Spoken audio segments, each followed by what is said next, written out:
എൻ്റെ മോൻ്റെ കൃഷ്ണാനുഭവം സുമി ഉണ്ണിയുടെ നമ്മളെ ഗ്രൂപ്പിലെ ചേച്ചിയുടെ കസിൻ ദീപയുടെ അനുഭവമാണ്. മകൻ്റെ അനുഭവം വളരെ ത്രില്ലിംഗ് ആയിട്ടുള്ള അനുഭവമാണ്. എല്ലാവരും കണ്ണടച്ച് ഭഗവാനെ പ്രാർത്ഥിച്ച് കേൾക്കാൻ ശ്രമിക്കുക കേട്ടോ.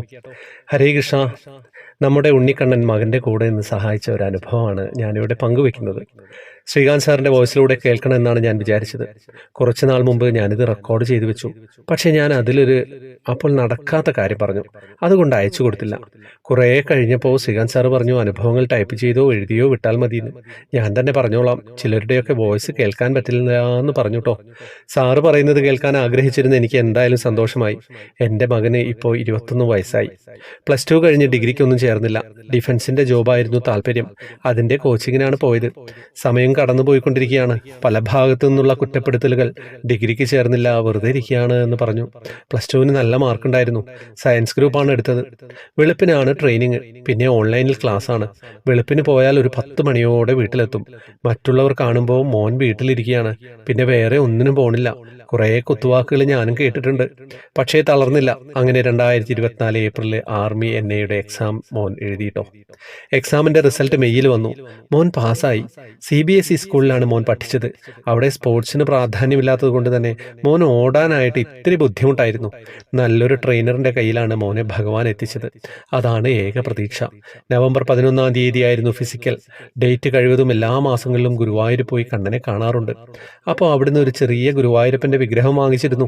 മോൻ കിടക്കുന്ന മുറിയിലാണ് വെച്ചേക്കുന്നത്. ഒരു തുളസിയില ദിവസവും സമർപ്പിക്കും, പ്രാർത്ഥിക്കും, അത്രയേ ഉള്ളൂ. അങ്ങനെ ഫിസിക്കലിൻ്റെ ഡേറ്റ് വന്നെത്തി. പത്തനംതിട്ട ജില്ലയിലെ കുടമൺ എന്ന സ്ഥലത്താണ് ഫിസിക്കൽ നടക്കുന്നത്. തലേ ദിവസം രാവിലെ പോകാനായിട്ട് റെഡിയായി. ആ ഗുരുവായൂരപ്പൻ്റെ വിഗ്രഹം മഞ്ഞപ്പട്ടിൽ പൊതിഞ്ഞ് ബാഗിൽ വെച്ചിട്ടുണ്ടായിരുന്നു മോൻ. ഞങ്ങളുടെ അടുത്ത് കുമരഞ്ചിറ ഇരിഞ്ഞാലക്കുടയിലാണ് എന്ന സ്ഥലത്ത് നിന്ന് പറഞ്ഞു കേട്ടോ. എൻ്റെ വീട് എറണാകുളം ജില്ലയിലാണ്. ഞങ്ങൾ സൺഡേ ആണ് പോകുന്നത്. മോൻ ദേവിയെ തൊഴുത് അനുഗ്രഹവും വാങ്ങിച്ച് ഞങ്ങൾ വീട്ടിൽ നിന്നിറങ്ങി. ആലപ്പുഴയൊക്കെ എത്താറായപ്പോൾ ഹൈവേയുടെ പണി നടക്കുന്നതുകൊണ്ട് ഭയങ്കര ബ്ലോക്ക്. തിരുവല്ല വഴി പോയാലോ എന്ന് ഹസ്ബൻഡ് പറഞ്ഞു. അപ്പോഴേക്കും അമ്പലപ്പുഴ ജംഗ്ഷൻ എത്താറായി. അമ്പലപ്പുഴ അമ്പലത്തിൽ നിന്ന് കയറണമെന്ന് വീട്ടിൽ നിന്ന് ഇറങ്ങുമ്പോൾ തുടങ്ങി ഭയങ്കര ആഗ്രഹമായിരുന്നു. പക്ഷേ പറഞ്ഞില്ല. പത്തനംതിട്ട വരെ പോകാനമല്ലോ, അമ്പലപ്പുഴ കണ്ണനോടൊന്ന് പറഞ്ഞിട്ട് വേണം പോകാനെന്ന് മനസ്സിലാഗ്രഹം ഉണ്ടായിരുന്നു. സാക്ഷാൽ ഗുരുവായൂരപ്പനല്ലേ കൂടെയുള്ളത്. എന്തായാലും എൻ്റെ മനസ്സറിഞ്ഞതുപോലെ അമ്പലത്തിൻ്റെ ഫ്രണ്ടിലെത്തിയപ്പോൾ ഹസ്ബൻഡിൻ്റെ ചോദ്യം, അമ്പലത്തിൽ കയറണമെന്ന്. അത് കേട്ടതും വണ്ടി ഒന്ന് സ്ലോ ആക്കിയപ്പോൾ ഞാനും മോനും ഓടി കണ്ണനെ കാണാൻ. പേഴ്സ് പോലും എടുത്തില്ല എന്നതാ സത്യം. നേരെ അകത്തേക്ക്. ഞാനും മോനും ശാന്തിയും കണ്ണനും. അങ്ങനെ ഒരു കാഴ്ച ആർക്കെങ്കിലും കിട്ടിയിട്ടുണ്ടോ എന്നറിയില്ല. കാരണം എപ്പോഴും അവിടെ കുറേ നേരം നിന്നിട്ടാണ് അകത്ത് കയറുന്നത്. ഉള്ളിലും നല്ല തിരക്കായിരിക്കും. ഒന്നും കണ്ണനോട് പറഞ്ഞില്ല. കണ്ണുനീർ ഒഴുകുകയായിരുന്നു. സൈഡിൽ പ്രസാദം വാങ്ങാൻ കുറച്ച് പേര് ഇരിക്കുന്നുണ്ടായിരുന്നു കേട്ടോ. ആരെയും ശ്രദ്ധിച്ചില്ല. അവിടുന്ന് ഇറങ്ങി ചക്കുളത്തുകാവ് എത്താറായപ്പോൾ പിന്നെയും അത്ഭുതം. ഇതാണ് ചക്കുളത്തുകാവ് അമ്പലം, കയറുന്നുണ്ടോ എന്ന് ചോദിക്കേണ്ട താമസം വേഗം ഇറങ്ങി. അവിടെയും ദേവി കാത്തിരിക്കുന്നത് പോലെ. അവിടെ ദേവിയും ഞാനും മോനും അമ്പലത്തിനുള്ളിൽ. ശാന്തിയെ കണ്ടില്ല, പുറത്തുണ്ടായിരുന്നു. കുറേ നേരം അവിടെ നിന്ന് പ്രാർത്ഥിച്ച് അവിടുന്ന് പോന്നു. വൈകുന്നേരമായപ്പോൾ പത്തനംതിട്ട എത്തി. പിറ്റേ ദിവസം വെളുപ്പിനെ 3 മണിക്ക് കുടമണ്ണിൽ റിപ്പോർട്ട് ചെയ്യണമായിരുന്നു. രാവിലെ മോനെ കൊണ്ട് വിട്ടിട്ട് തിരിച്ച് റൂമിലേക്ക് വന്നു. ഏകദേശം 6 മണിയൊക്കെ ആകുമ്പോഴേക്കും ഫിസിക്കൽ സ്റ്റാർട്ടാകും എന്നാണ് പറഞ്ഞത്. 3 മണിക്ക് പോയത് കൊണ്ട് 5 മണിയൊക്കെ ആയപ്പോഴേക്കും ഞാനൊന്ന് ചെറുതായി മയങ്ങിപ്പോയി. പെട്ടെന്ന് ആരോ എന്നെ വിളിക്കുന്നതായി തോന്നി. 6 മണി ആകാറായി. കണ്ണനെ വിളിച്ച് പ്രാർത്ഥിച്ചു ഞാൻ. ഭഗവാനോട് കൂടെ ഉണ്ടാവണേ കണ്ണാ. കുറച്ച് നിമിഷങ്ങൾക്കുള്ളിൽ മോൻ്റെ മെസ്സേജ്, ഫിസിക്കൽ പാസ്സായി. ചില നേരത്ത് ഭഗവാൻ നേരിട്ട് ഇടപെടുമെന്ന് പറയുന്നത് ശരിയാണ്. സന്തോഷം കൊണ്ട് കുറച്ചു നേരം അങ്ങനെ ഇരുന്ന് കരഞ്ഞു. കണ്ണൻ്റെ യശോദാമയാണ് ആദ്യം അറിയിച്ചത്. മുൻമേൽശാന്തി തിരുമേനിക്ക് ഒത്തിരി സന്തോഷമായി. അതിനുശേഷമാണ് ഹസ്ബൻഡിനോട് പോലും ഞാൻ പറഞ്ഞത്. അപ്പോൾ തന്നെ കുളിച്ച് റെഡിയായി ആറന്മുള പാർത്ഥസാരഥി ക്ഷേത്രത്തിൽ പോയി തൊഴുതു. അപ്പോഴും ഫിസിക്കലിന് പോയിട്ടുള്ള സംഭവങ്ങളൊന്നും അറിയാൻ സാധിച്ചില്ല. ഉച്ചയ്ക്ക് 2 മണിക്കാണ് മോൻ റൂമിലെത്തിയത്. അപ്പോഴാണ് എന്തൊക്കെയോ അവിടെ നടന്നത് എന്നറിഞ്ഞത്. ശരിക്കും പറഞ്ഞാൽ മോൻ്റെ ഓട്ടം ശരിയായിട്ടുണ്ടായിരുന്നില്ല. പെട്ടെന്ന് വയറ് കൊളുത്തിപ്പിടിക്കും. പിന്നെ നമ്മുടെ നിൽക്കുന്ന പൊസിഷനിൽ അങ്ങനെ കുറേ കാര്യങ്ങളൊക്കെ ഉണ്ട്. അവിടെ ഗ്രൗണ്ടിൽ തലേ ദിവസം വരെ ഭയങ്കര സ്ട്രിക്റ്റ് ആയിരുന്നു സാറുമാർ. 1000-ഓളം കുട്ടികൾ 2024 ആർമി NA എക്സാം എഴുതിയത്.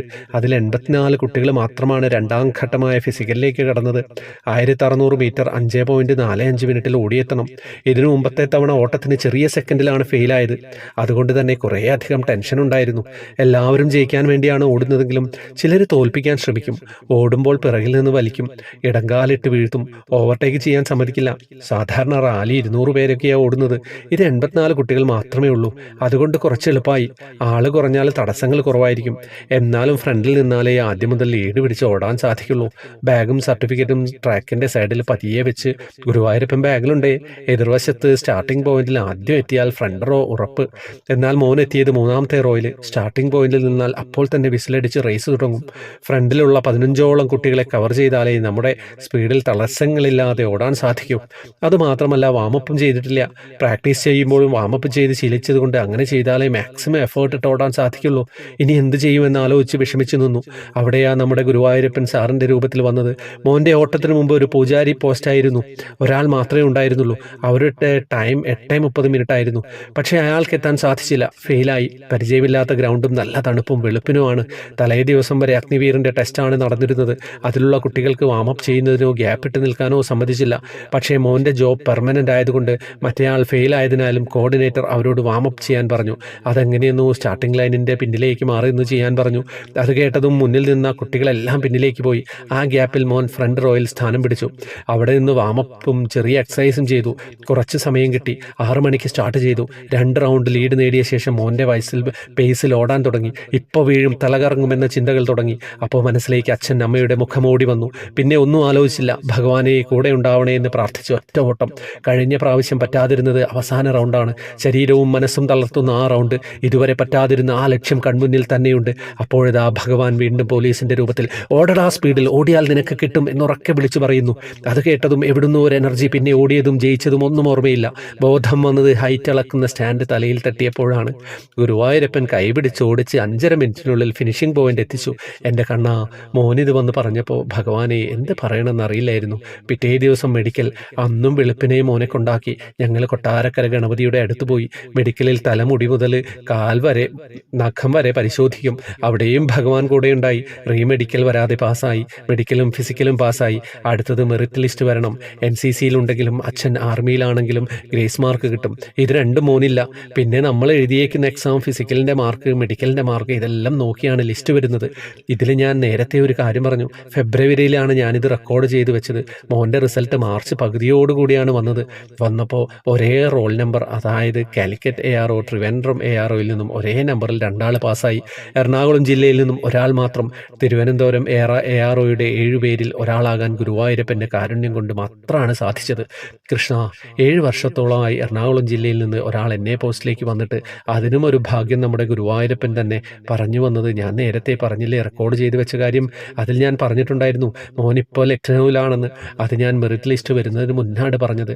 എൻ്റെ കണ്ണൻ എന്നെ കൊണ്ട് പറയിപ്പിച്ചതാണത്. കാരണം അങ്ങനെ വരുമെന്ന് കണ്ണൻ അറിയാമായിരുന്നു. എന്തായാലും എനിക്ക് സന്തോഷത്തോടു കൂടി അഭിമാനത്തോടു കൂടി പറയാൻ പറ്റും, ഒത്തിരി കുറ്റപ്പെടുത്തലുകൾക്കും അവഗണനകൾക്കും ശേഷം മോന് ഗുരുവായൂരപ്പൻ അനുഗ്രഹിച്ചു കൊടുത്ത ജോലിയാണിത്. ആർമിയിൽ പെർമനന്റ് സ്റ്റാഫായി കയറാൻ പറ്റിയത്. ആദ്യത്തെ അവസരങ്ങളിൽ കിട്ടാതിരുന്നപ്പോൾ വിഷമമുണ്ടായെങ്കിലും ഈ ഒരു നല്ലൊരു ജോലിക്ക് വേണ്ടിയാണ് വൈകിപ്പിച്ചത്. ഗുരുവായൂരപ്പനും കൂടെ പോയിരിക്കുകയാണ് ലക്നൌവിൽ. കുറച്ച് കൂടിപ്പോയി എന്നറിയാം. ഒന്നും വിട്ടുപോകരുതല്ലോ. അടുത്ത അനുഭവമായിട്ട് ഉടനെ വരാം. ഹരേ കൃഷ്ണ. എന്താ കഥ, ഒറ്റ ഇരിപ്പിന് വായിക്കുകയാണ് കേട്ടോ. അപ്പം മിലിറ്ററിയിലാണ്, സന്തോഷമാണ്. മിലിറ്ററിയിലെ സഹോദരങ്ങളൊക്കെ നമുക്കൊരു പ്രത്യേക ബഹുമാനം കൂടിയാണ് അല്ലേ. ആ ബഹുമാനവും സന്തോഷവും സ്നേഹവും ഒക്കെ ദീപച്ചേച്ചിയുടെ, സുമിയുണ്ണിയുടെ കസിന് മകന് കൊടുക്കട്ടെ എന്ന് പ്രാർത്ഥിക്കുകയാണ്.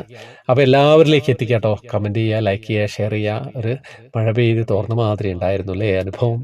വാട്സപ്പ് ഗ്രൂപ്പിൽ വരാം, ജോയിൻ ബട്ടണിലൂടെ വരണം. ഫേസ്ബുക്ക് കമൻറ്റ് ബോക്സിൽ ഡീറ്റെയിൽസ് ഉണ്ടാവും. ഹരേ കൃഷ്ണ.